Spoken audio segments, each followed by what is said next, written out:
রুদ্রদা, এই মুহূর্তে দাঁড়িয়ে যেটা ঘটছে সেটা কি কোথাও গিয়ে পরিচালক, অভিনেতা, অভিনেত্রীদের জন্য লজ্জার? টলিউড ইন্ডাস্ট্রির জন্য সর্বনাশে। দেখুন, লজ্জাটা যা পশ্চিমবঙ্গের মানুষের নেই কি জন্য? তার কারণটা হচ্ছে যে আমরা আমাদের বাচ্চাদের কাছে, বাড়ির বাচ্চাদের কাছে আমরা ঠিক করে টিভি খুলতে পারি না, খবরের কাগজ খুলতে পারি না।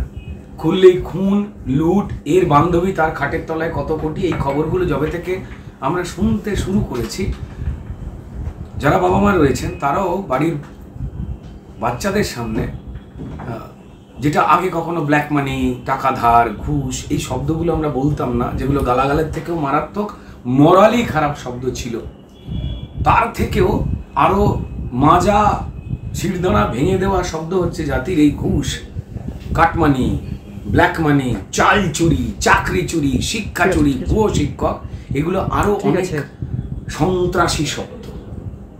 যখন আমরা এগুলোকে মেনে বেঁচে রয়েছি, তো তার মানে আমরা বোধহয় অনেকটাই নিজেদের লজ্জা হারিয়ে ফেলেছি। কেউ তো রেগে যেতে পারেন, কিন্তু ভাবলেই দেখবেন যে তিনিও আমার থেকে আরো কড়া ভাষায় কথা বলতে চান। টলিউডের সর্বনাশের জায়গায় গেছে। পশ্চিমবঙ্গে ভুল সরকারি নীতি, ভুলভাবে পশ্চিমবঙ্গে অর্থনীতি, আসলে তৃণমূলের সমস্যাটা একটা, যে কোনো রাজনৈতিক দলের একটা ম্যানিফেস্টো থাকে।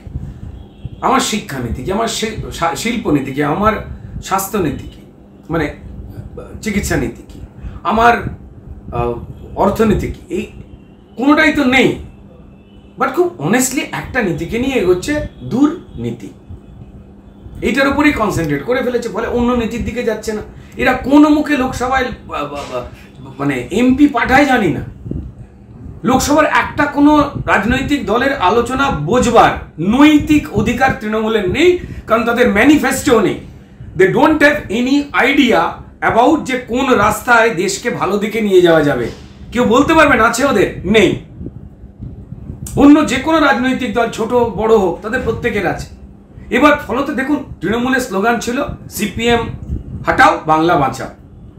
সিপিএম হেঁটে গেছে, বাংলা তো বেঁচে গেছে। এইবার আকুটের হাতে কাজ নেই, নাক খুঁড়ছে, চেয়ার খুঁড়ছে, একে মারছে, ওকে খুন করছে। তৃণমূল সিপিএম হাঁটাবার পর যদি চলে যেত, 5 বছর হয়ে গেল, চাকরি করে নিলাম, চলে যেতাম, দেখেন পশ্চিমবঙ্গের এত সর্বনাশ হতো না। কখনো পর্যন্ত রাজনীতি না শিল্পের জন্ম দেয়নি, বরং শিল্প তার মেধা দিয়ে রাজনীতিকে ম্যাচিওর করবার চেষ্টা করেছে। মুশকিলটা হয়ে গেল বিভিন্ন রকম ছিল, এর এই আকুটে সিপিএম হাটাও, বাংলা বাঁচাও বেঁচে গেছে। এবার এই পশ্চিমবঙ্গে সাংস্কৃতিক রাজধানী তো ভারতবর্ষে, সংস্কৃতি নিয়ে দুর্বল মানুষ থাকে। ও কি করে? বেকার। আপনার ছেলে বেকার না, তবলাও বাজায়, ও তবলা বাজায়, লোকটার রাগ পড়ে যায়। এটা পশ্চিমবঙ্গ, যে কারণে পশ্চিমবঙ্গ অনেক রাজ্যের থেকে, কেন আমি সব রাজ্যের ঘরের ভেতরে গিয়ে তো থাকিনি, অধিকাংশ রাজ্যের থেকেই একটা আলাদা শৈল্পিক দুর্বলতায় আলাদা। শিল্পী, পরিচালক, লেখক, কবি, মাস্টারমশাই, পড়াশোনার লোকজন, তাদের ভালোবাসেন মানুষ। যত পাড়ার দামাল দস্যু ছেলে হোক, যত গালাগাল দিয়ে কথা বলার ছেলে হোক, মাস্টারমশাই আসতে শুনলে সে বিড়িটা লুকিয়ে ফেলতো, গালাগালটা বন্ধ করে দিত পাড়ার মধ্যে। আমাদের রকেট যে আড্ডার গালাগালগুলো হয়, যদিও এখন সেই গালাগাল মুখ্যমন্ত্রী নিজেই মঞ্চ থেকে দিয়ে যে দুখানে ইন্টারেস্টিং ছোট শব্দ, হ্যাঁ ঠিকই ভাবছেন, যে দুটো বয়াকা দিয়ে গালাগাল রয়েছে, সেগুলো মঞ্চ থেকে বলে দেওয়ার পরে পাড়ার ছেলের ওই গালাগালটা দেন না। তারা ভেবেছে এটা মুখ্যমন্ত্রীর কথা, আমাদের পুলিশ ধরবে, এই কথা আমরা বললি। তো যাই হোক, তৃণমূল মানুষের এই উইকনেসটাকে জেনে এটা সিপিএমও কাজে লাগিয়েছিল। দীর্ঘদিন 34 বছর ধরে সিপিএম কাজে লাগিয়েছিল। ডেফিনেটলি সেইখানে পরিষ্কার শিল্পীরা রাজনৈতিক ক্ষেত্রে দাঁড়াতেন। অনিল চট্টোপাধ্যায়, সৌমিত্র চট্টোপাধ্যায়, বিপ্লব চট্টোপাধ্যায়, অনুপ কুমার, সব্যসাচী চক্রবর্তী, যারা আমাদের সিনিয়ররা রয়েছেন রেসপেক্টেড। রাজনীতি যে কোনো কেউ যে কোনো পছন্দে যে কোনো দলেই করতে পারেন, তার যে কোনো পেশাই থাকতে পারে। কিছু কিছু মানুষ বলেন শিল্পী কেন রাজনীতি করবে? আর ইতিহাস আপনার রাজ্য সম্পর্কে জানুন, যখন ভাগ হয়নি তার আগে থেকেই মানুষের জন্য কথা বলতে রাস্তায় নামতেন, রাজনৈতিক কথা সোজা করে বলতেন এই শিক্ষা জগতের লোকেরা, শিল্প জগতের লোকেরা, কবি, সাহিত্যিকরা। এবার তারপর সেটা কন্টিনিউ করেছে, কিন্তু তৃণমূল সেইটা নেচারটা পাল্টে দিয়েছে। তিনি 10টা মানুষের জীবন জীবিকা জানুন আর না জানুন, তিনি মাটিতে পা দিন বা না দিন, তিনি জীবনে অন্য কারোর উপকার করুন বা না করুন, সে কোনো একটা সিনেমা বা অমুকের মাধ্যমে জনপ্রিয়, তাই তাকে জনপ্রতিনিধি করে দিল্লি পাঠিয়ে দাও কিংবা বিধানসভায় ঢুকিয়ে দাও। এবার তিনি দেখছেন আরে বাপরে, সামনে পেছনে পুলিশ, মাসে মাসে অমুক, তার উপর পরিষ্কার যদি পশ্চিমবঙ্গে যা অন্যায় ঘটছে আমি মুখ বুঝে থাকলে আরো অনেক কিছু ভালোবাসা টালোবাসা প্যাকেট হয়ে আসছে। এবার সেই স্বাচ্ছন্দ্য ছাড়বে কেন? সে সিগন্যাল ভাঙলে পুলিশ স্যালুট ঠুকে দেয়, আর আপনি হয়ে গেলে কি করবে? আপনাকে আমার মতো দেখতে হয়ে যাবে।